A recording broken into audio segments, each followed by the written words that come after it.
Hello, this is Dr. Grande. Today's question is, can I analyze the case of Jonathan Jacob Meijer? He is the subject of a 2024 Netflix documentary titled The Man with 1,000 Kids. Just a reminder, I'm not diagnosing anybody in this video, only speculating about what could be happening in a situation like this. If you enjoyed this video, please like it, subscribe to my channel, and consider supporting me on Patreon. I will put the link to Patreon in the description for this video. First, I'll look at the background of this case, move to a summary of the documentary, then offer my analysis. Jonathan Jacob Meijer was born in the early 1980s and lived in the Netherlands. In 2007, he became a sperm donor. Eventually, he became extremely prolific, donating to several different clinics and being available for private donations. At some point, Jonathan launched a YouTube channel featuring videos about spirituality, dieting, and fitness.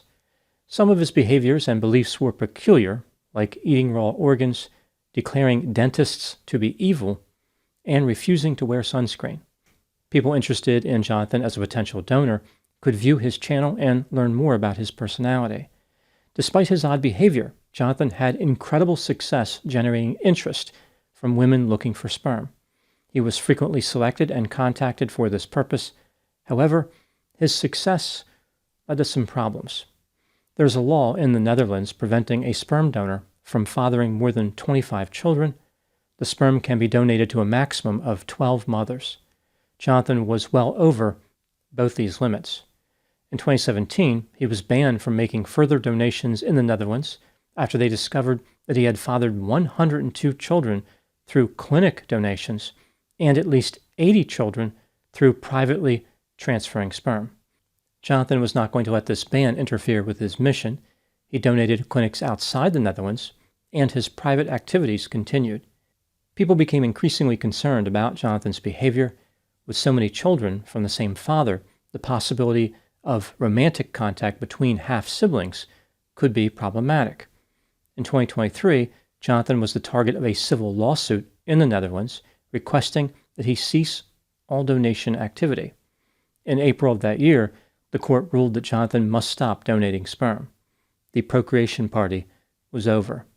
Furthermore, if he did it again, he would be fined 100,000 euros per infraction.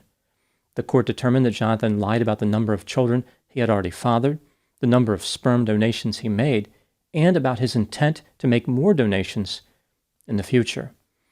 On July 3, 2024, Netflix released a documentary titled The Man with 1,000 Kids. Here is a summary of that documentary. The documentary features interviews with a few women who used Jonathan's services. Most of them were from the Netherlands. The women talked about how they desperately wanted to have a child and shared various reasons why sperm donation was necessary or ideal. For example, not wanting to have sex with a man, not being in a relationship with a man, or having a male partner who was unable to make a viable contribution.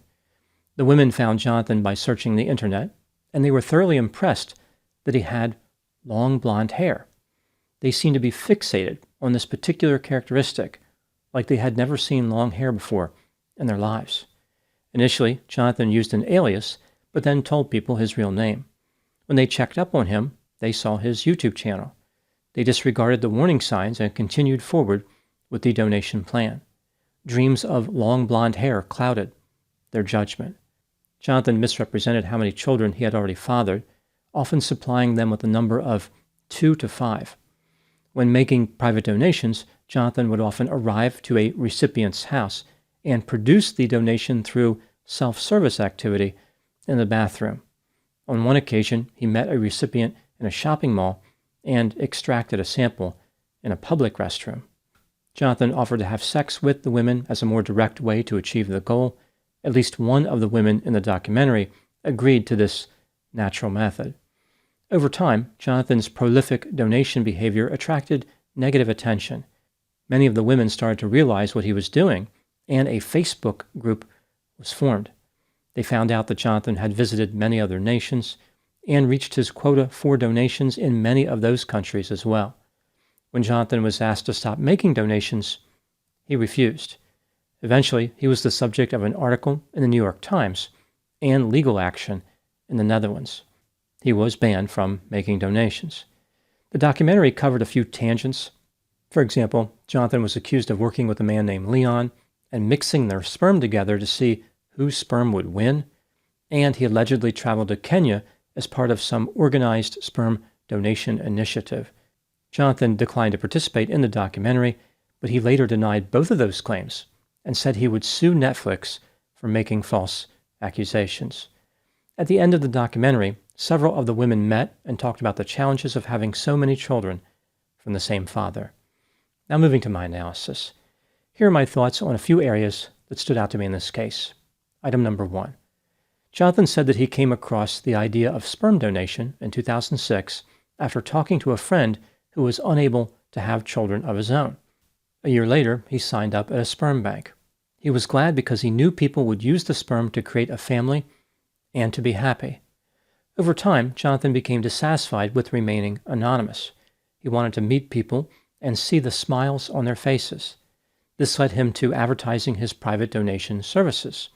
After he posted photographs on websites showing off his long blonde hair, the response was overwhelming.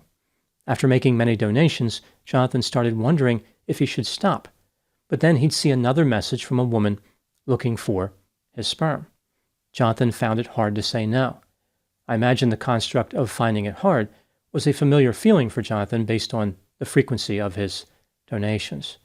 Jonathan believed he was doing something magical, but acknowledged that he misled recipients about the number of children he fathered. He stressed how there were not a lot of donors out there.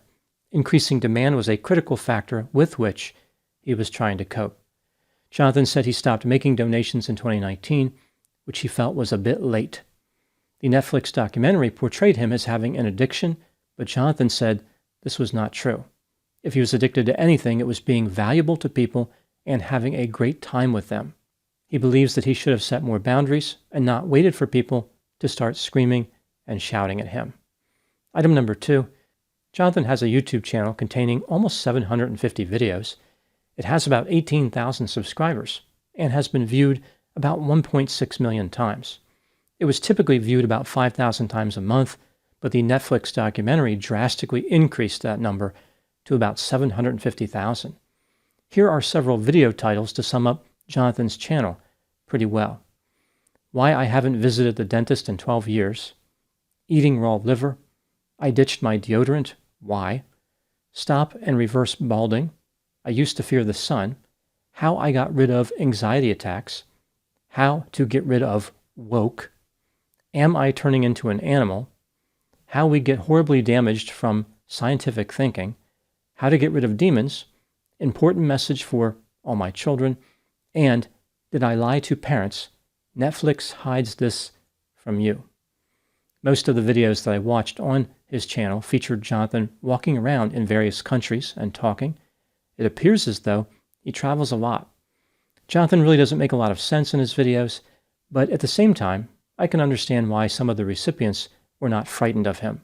Perhaps they dismissed his behavior as quirky. The real question is, did Jonathan's odd behavior outweigh the value of his long blonde hair? This brings me to item number 3. Jonathan said that he was doing something magical by donating, but I think the real magic is the response to his hair. The documentary revealed how shallow the decision-making process was when the recipients selected a donor. Characteristics like intelligence, career achievement, or a tendency to exhibit normal behavior were dismissed in favor of Jonathan's magnificent hair. The recipients should have used a better assessment method to find a donor. Did they really believe that fantastic hair somehow predicts other good characteristics? When did great hair become the most important genetic contribution a donor could make? Studies have repeatedly found that physical attraction is by far the most important factor in mate selection. But one would think the cold, clinical, and romance-free world of sperm donation would not suffer from this limitation. Recipients would rely on other factors and escape their own superficial tendencies. As this case demonstrates, that is not what happens. Long blonde hair is a characteristic which will forever be dominant in reproduction. Item number 4. It is easy to understand why Jonathan's deceptive behavior has been met with so much contempt and ridicule. He is definitely not a hero in the story, but at the same time, some people featured in the documentary made unusual claims. They can dislike Jonathan for lying, but some of their fears about his behavior leading to disaster may not be grounded in reality. For example, one individual claimed that the half-siblings would be more likely to end up romantically involved with each other due to something called genetic sexual attraction, like people with similar genes gravitate toward one another. There is no scientific evidence to support this theory. It is nonsense. Another individual referred to the concern as coming from a magical attraction. At least that term accurately describes the validity of the construct. One key concern brought up by the recipients is related to Jonathan's children finding each other and having romantic contact. This brings me to item number 5. What is the risk of a half-sibling having sexual contact or reproducing with another half-sibling in this scenario with Jonathan? Does the math actually justify the concerns featured in the documentary? Let's take a look at some assumptions to use in the probability calculations. Jonathan said that he fathered about 550 children. Some people believe that number may be as high as 3,000. Let's use the number 1,000. It's important to remember that for any given half-sibling, the romantic attraction is probably going to be toward the opposite sex. So not all the half-siblings would be potential partners. Jonathan has been active all over the world. However, let's restrict those 1,000 children to just Europe, which has a population of about 750 million. Now taking a look at the math, these are just rough calculations which leave out a number of other variables. If a half-sibling had 10 sexual partners in a lifetime, the chances of any one half-sibling having sex with another is about 1 in 75,000. If we look at the overall risk, meaning the probability that at least one pair of half-siblings would have sexual contact, the risk increases to 1 in 75. Now, this is sexual contact, not actual reproduction. Reproduction, of course, is the greater fear. The probability of a half-sibling reproducing with another half-sibling, assuming 3 reproductive partners in a lifetime, is 1 in 250,000. As far as this happening for any of the 1,000 half-siblings, the risk is 1 in 250. These calculations, again, are basic and don't consider a wide variety of factors. For example, many of the half-siblings were grouped together in the Netherlands. This would increase the risk of contact. Even so, it's clear the risk is fairly low, and there are many factors that can decrease it even more, like the half-siblings being told who their father is and to be on the lookout for his other children. There is, of course, one factor that can greatly increase the risk: the tendency for Jonathan's offspring to have long blonde hair. Who knows what impact this will have?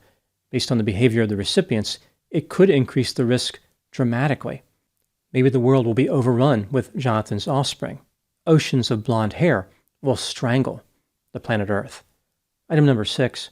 What do I think happened in this case? This is just a theory, my opinion. Jonathan became interested in sperm donation and really liked the feeling of helping people. He may have also been attracted to the idea of creating an army of children in his own image. Perhaps there was some grandiosity and self-centeredness at work in this case.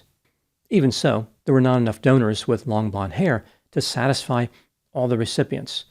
Many recipients probably would have requested a donation from Jonathan even if they knew how many children he had fathered.